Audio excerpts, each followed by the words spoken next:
Hello मेरे students, welcome to my classroom. और आज की क्लास में हम लोग एमसीक्यू सेशन को आगे बढ़ाएंगे। ठीक है, प्रीवियस क्लास में आप लोग देखे थे कि क्वेश्चन नंबर 33 तक हम लोग डिस्कस किए थे और आज हम लोग क्वेश्चन नंबर 34 से डिस्कस करने वाले हैं। चलिए अपने क्वेश्चन पे हम लोग चलते हैं, टाइम को वेस्ट नहीं करते हुए, क्योंकि समय काफी कीमती होता है। ठीक है ना, आइए सही कथन को चुनना है। स्टेटमेंट वाला क्वेश्चन हम लोग स्टार्ट करते हैं। सही कथन को चुनना है, इसमें कथन कौन सा सही है इसके बारे में हम लोग डिस्कस करेंगे। कह रहे हैं कि जल में अम्ल H प्लस और OH माइनस उत्पन्न करते हैं।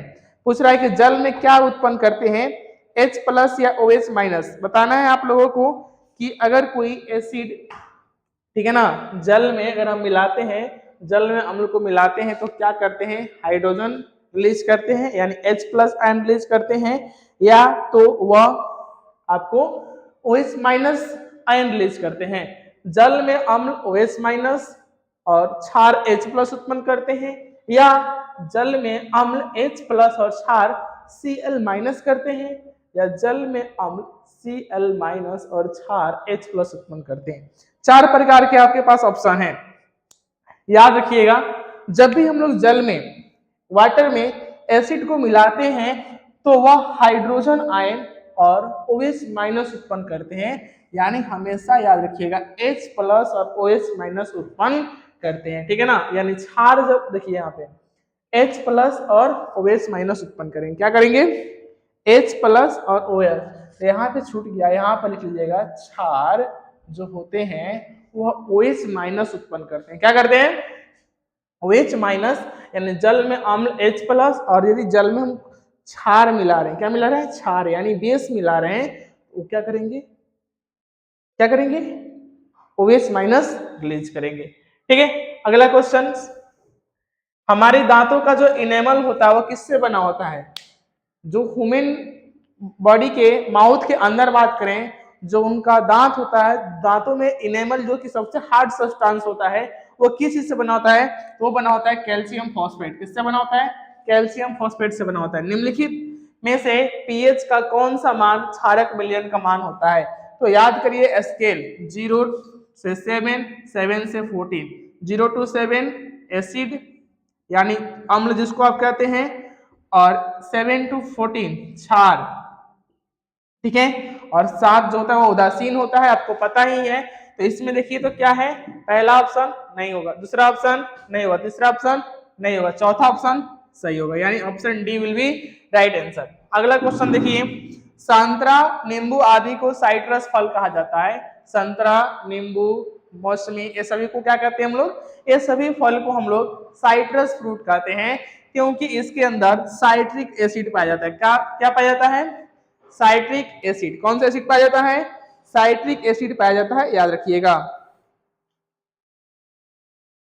कौन सा एसिड पाया जाता है, साइट्रिक एसिड पाया जाता है, यानी साइट्रिक अम्ल पाया जाता है, इसलिए हम लोग उसको साइट्रस फ्रूट कहते हैं। और जितने भी सारे खट्टे फल होते हैं उन सभी में साइट्रिक एसिड यानी होता है। कोई विलयन लाल लिटमस को नीला कर देता है, इसका पीएच संभवतः क्या होगा। लिटमस आपको बताए थे कि वो इंडिकेटर होता है, यानी सूचक होता है, और सूचक का काम है कि बिना टेस्ट किए, बिना चखे क्या करना, एसिड या बेस नेचर को आइडेंटिफाई करना। तो लिटमस पेपर पर यदि कोई विलयन को जब हम लोग रखते हैं, टेस्ट करते हैं, तो लाल लिटमस को क्या कर देता है, नीला कर देता है, रेड को क्या कर देता है, ब्लू कर देता है। तो उसका संभवतः पीएच क्या होगा, तो उसका संभवतः पीएच हमारा 10 होगा, क्या होगा, 10 होगा, क्योंकि बेस के पास ही वो कैपेसिटी है। अरे इंक लिख कर रखा, बेस के पास ही वो कैपेसिटी है, ज्यादा डाल दिया इसमें, बेस के पास ही वो कैपेसिटी है जो कि क्या कर सकता है, रेड लिटमस पेपर को क्या कर सकता है, तो वो ब्लू कर सकता है। ठीक है, इस चीज का खास याद रखिएगा, इसे आप लोग नोट कीजिए। हम फिर अगला क्वेश्चन लिखते हैं, क्वेश्चन नंबर 39। ठीक है, इसे नोट डाउन कर लीजिए। क्वेश्चन नंबर 39, देखो यहाँ से 38 तक डिस्कस कर लिए थे, क्वेश्चन नंबर 39 के बारे में डिस्कस करते हैं। टमाटर में कौन सा अम्ल होगा। जो हम लोग टमाटर खाते हैं, टमाटो, उस टमाटर में जैसे टमाटर केचप होता है ना, टमाटो केचप, तो उस टमाटर के अंदर कौन सा एसिड होता है, तो याद रखना उस टमाटर के अंदर जो एसिड होता है उस एसिड का नाम है ऑक्जेलिक अम्ल। क्या नाम है, ऑक्जेलिक अम्ल, यानी इसमें होता है ऑक्जेलिक एसिड। ठीक है, सोडियम कार्बोनेट का जलीय घोल में यदि मिथाइल ऑरेंज का घोल हम मिला दें, सोडियम कार्बोनेट के जलीय विलयन में एक हम जल ले रहे हैं और उसमें सोडियम कार्बोनेट को मिला रहे हैं, तो सोडियम कार्बोनेट के जलीय विलयन में यदि हम मिथाइल ऑरेंज का घोल मिला दें तो क्या होगा? मिथाइल ऑरेंज का घोल मिलाने पर क्या होगा? घोल का रंग परिवर्तित होकर क्या हो जाएगा तो बताना है। तो देखिए, जब भी हम सोडियम कार्बोनेट के जलीय विलयन में मिथाइल ऑरेंज का घोल मिलाते हैं तो उसका कलर हरा हो जाता है। क्या हो जाता है? उसका कलर हरा हो जाएगा, ग्रीन हो जाएगा। दही में उपस्थित अम्ल का नाम क्या है? जो हम लोग कर्ड खाते हैं, दही खाते हैं, उस दही के अंदर लैक्टिक एसिड होता है, यानी लैक्टिक अम्ल होता है। कौन सा अम्ल होता है? लैक्टिक अम्ल होता है, याद रखिएगा। अगला क्वेश्चन है कि कोई विलयन अंडे के पिसे हुए कवच से, कोई भी विलयन यदि अंडा का जो पिसा हुआ कवच यानी जो बाहरी आउटर जो लेयर होता है उससे अगर रिएक्शन करता है, विक्रिया करके एक गैस उत्पन्न करता है। क्या करता है? एक गैस उत्पन्न करता है जो कि चूने की पानी को क्या कर देता है? दुधिया कर देता है। तो वह क्या है? तो वह उस विलयन में क्या है जो कि गैस उत्पन्न करता है और गैस उत्पन्न करने के बाद चूने की पानी को दुधिया कर देता है? तो वह है HCl। कौन है? HCl हाइड्रोक्लोरिक एसिड है जो कि चूने की पानी को दुधिया कर देता है और यह अंडे की कवच से रिएक्शन करता है। ठीक है, अगला क्वेश्चन, क्वेश्चन नंबर 43 की बात करते हैं। उस लवण का नाम बताइए जो स्वतंत्रता संग्राम में एक महत्वपूर्ण प्रतीक था। उस लवण का उपयोग भोजन में भी होता है। क्वेश्चन देखिए कैसे घुमा के पूछ रहा है। यह क्वेश्चन पूछने का मतलब यह है, एग्जामिनर यह चाहता है कि बच्चे को हिस्टोरिकल बैकग्राउंड पता है कि नहीं नमक के बारे में। सबसे पहले जब बात करते हैं नमक सत्याग्रह गांधी जी ने लगाया था, नमक सत्याग्रह, ठीक है, और अंग्रेजों ने भी इसके कानून को तोड़ने के लिए काफी ज्यादा मशक्कत की थी, बट इन्होंने गांधी जी के सामने क्या रहे? विफल रहे। तो उस समय जो नमक सत्याग्रह था, नमक कानून, साल्ट लॉ, ठीक है, उस लवण का नाम बताइए क्या है जो स्वतंत्रता संग्राम में एक महत्वपूर्ण प्रतीक था और उस लवण का उपयोग भोजन में भी होता है? तो वह प्रतीक था NaCl। क्या था? NaCl, सोडियम क्लोराइड, जो कि हम लोग खाने में यूज करते हैं। ठीक है, किसी विलयन का पीएच मान कैसे बताएंगे? बताइए, अगर हमको कोई विलयन दे दें, अब ये आपको नहीं बताएं कि वो मतलब क्या है, एसिड है, बेस है, क्या है, आपको नहीं पता है, तो कैसे पता कीजिएगा? चख कर? बिल्कुल नहीं। लिटमस के प्रयोग से? ठीक है, हाँ, लिटमस के प्रयोग से कर सकते हैं, लेकिन एक और चीज है, ठीक है, इनमें से कोई नहीं, और पीएच पेपर से। तो हम लोग टिक करेंगे पीएच पेपर से। किससे करेंगे? पीएच पेपर से हम लोग पता कर लेंगे कि विलयन का क्या है। ठीक है ना, समझ में आया? चलिए, चलो क्वेश्चन नंबर 45 पर आते हैं हम लोग। क्वेश्चन नंबर 45 को डिस्कस करते हैं। क्वेश्चन नंबर 45 में क्या है?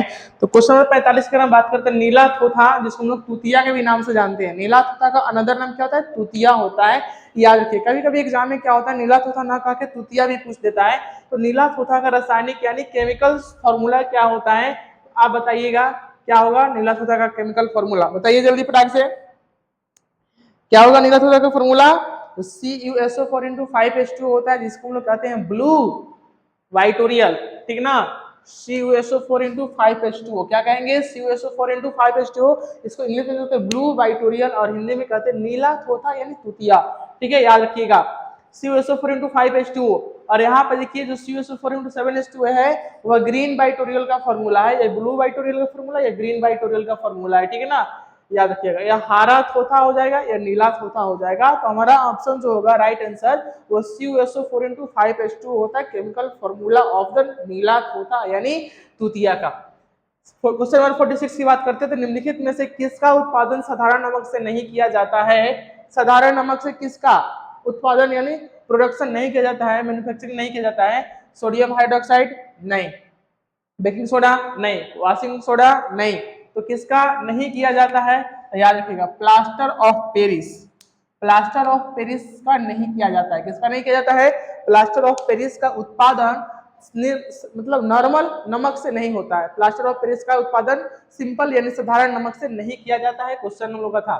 क्वेश्चन नंबर 47 की बात करते हैं। तो निम्नलिखित में कौन सही है?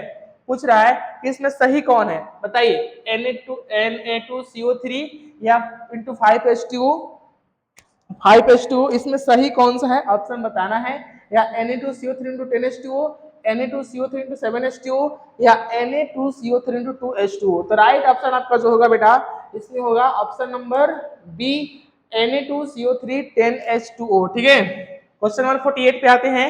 1 बिलियन नीले लिटमस को लाल कर देता है। 1 बिलियन है, एक सोल्यूशन है जो कि नीले लिटमस को क्या करता है, लाल कर देता है। तो इसका पीएच मान समझो क्या होगा, तो इसका पीएच मान समझो क्या होगा, 1 होगा। क्या होगा, 1 होगा। इसका पीएच वैल्यू कितना होगा, तो इसका पीएच वैल्यू कितना होगा, 1 होगा। यानी वो एसिड के ही पास एबिलिटी है जो कि नीले को क्या कर दे, लाल कर दे। नीले को क्या कर दे, लाल कर दे। प्लास्टर ऑफ पेरिस का फॉर्मूला क्या होता है, तो प्लास्टर ऑफ पेरिस का फॉर्मूला CaSO4 2H2O होता है। और आप इसको भी लिख सकते हैं, प्लास्टर ऑफ पेरिस का फॉर्मूला, प्लास्टर ऑफ पेरिस का फॉर्मूला एक ये भी होता है, CaSO4 into हाफ H2O। ठीक है, याद रखना CaSO4 into हाफ H2O भी होता है। ऐसे भी लिख सकते हैं और ऐसे भी लिख सकते हैं, बात दोनों सेम होगी।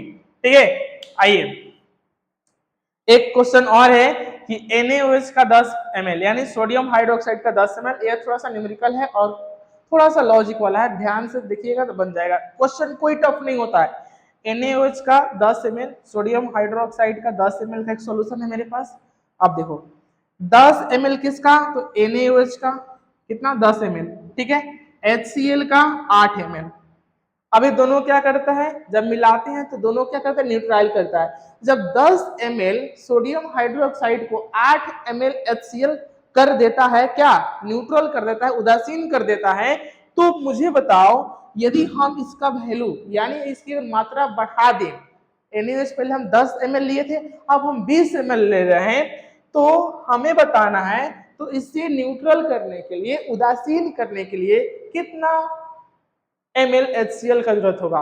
तो तुम्हें कितना ml होगा, 16 ml। कितना होगा, तो 16 ml is the right answer. याद रखना 16 ml जो होगा वो हमारा आंसर होगा। कितना ml, 16 ml। ठीक है, याद रहेगा। यानी देखो 10 ml कर देता है 8 ml न्यूट्रलाइज कर देता है, यानी 10 ml के सॉल्यूशन को 8 ml का HCl क्या करता है, न्यूट्रलाइज कर देता है। तो अगर 20 ml हम ले लें सोडियम हाइड्रोक्साइड बेस, तो उसे न्यूट्रलाइज करने के लिए हमें 16 ml की जरूरत होगी, किसकी, HCl की। और हम उस बेस को क्या कर देंगे, न्यूट्रलाइज कर देंगे एसिड के साथ। ठीक है, इसे नोट करो, फिर हम लोग क्वेश्चन डिस्कस करते हैं क्वेश्चन नंबर 51 के साथ। ठीक है, इसे आप लोग नोट करो।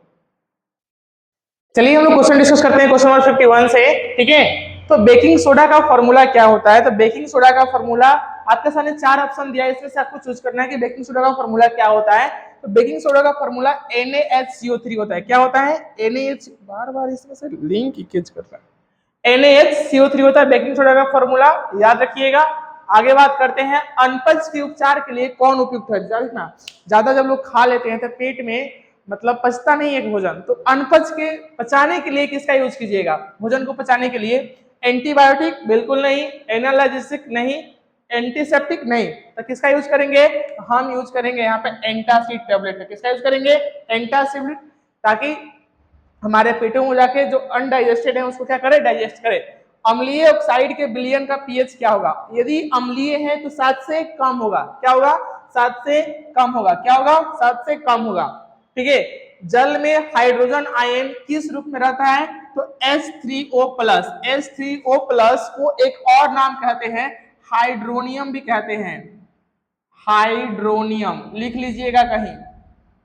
ठीक है, हाइड्रोनियम कहते हैं कि H3O प्लस को क्या कहते हैं, तो हाइड्रोनियम कहते हैं, हाइड्रोनियम। ठीक ना, हाइड्रोनियम कहते हैं। और इस फॉर्म में जल के अंदर रहता है। जल में हाइड्रोजन जो H2O आप पढ़े हैं ना कि H2O फॉर्मूला जो होता है वाटर का, इस वाटर के फॉर्मूले में हाइड्रोजन कौन से फॉर्म में रहता है, तो H3O प्लस के फॉर्म में रहता है, जिसको हम लोग हाइड्रोनियम के भी नाम से जानते हैं। उच्च वसीय अम्लों का सोडियम लवण क्या कहलाते हैं, तो उच्च वसीय अम्लों के सोडियम लवण साबुन कहलाते हैं। क्या कहलाते हैं, साबुन कहलाते हैं। इसको याद रखिएगा। जल की जांच के लिए निम्नलिखित में किसका प्रयोग किया जाता है, वाटर को टेस्ट करने के लिए कि मेरा पानी सही है या गलत।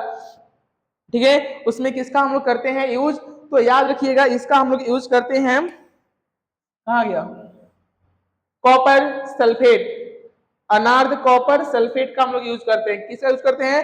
अनार्ध कॉपर सल्फेट। अच्छा, एक सवाल मन में और आएगा कि अनार्ध कॉपर सल्फेट का यूज कैसे करते हैं? जैसे हम लोग ये जल के अंदर जब इसको डालते हैं ना, तो यह क्या कर देता है? नीला कलर बनाता है। क्या कराता है?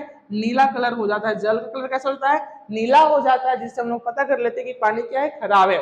यदि कलर में अगर कोई चेंजिंग नहीं आता तो समझो पानी क्या है? फ्रेश है। इस चीज से पता चल जाएगा। आगे देखो, बात करते हैं कि निम्नलिखित में कौन अम्ल है? निम्नलिखित में से कौन है अम्ल? तो CH4 नहीं है, C2H2 नहीं है, NaCO3 नहीं है, तो है कौन? HCN। और HCN को कहते हैं हाइड्रोजन साइनाइड। लिख लेना, इसको कहते हैं हाइड्रोजन। दिख रहा है यहाँ पे?